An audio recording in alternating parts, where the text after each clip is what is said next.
অপেক্ষাকে আমি আজও ছাড়তে পারিনি। হ্যাঁ, অপেক্ষার কথাই বলছি।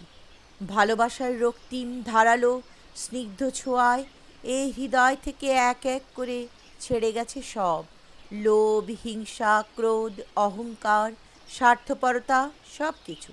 কিন্তু অপেক্ষা, অপেক্ষা আমাকে আজও ছেড়ে যেতে পারেনি। আমি ভালোবাসার জন্য সব কিছু ছেড়েছি, শুধু অপেক্ষা ছাড়া। অপেক্ষাকে আমি আজও হৃদয়ের গভীরতম অংশে অবরুদ্ধ করে বেঁচে আছি।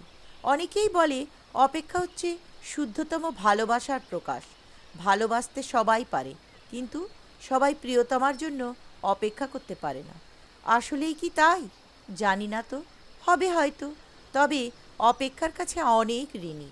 প্রিয়তমার জন্য অপেক্ষা আমাকে পাখির মতো সহজ হতে শিখিয়েছে, শিশুর মতো অনাবিল হতে শিখিয়েছে, আকাশের মতো বিশাল হতে শিখিয়েছে, ফুলের মতো স্নিগ্ধ সুন্দর হতে শিখিয়েছে।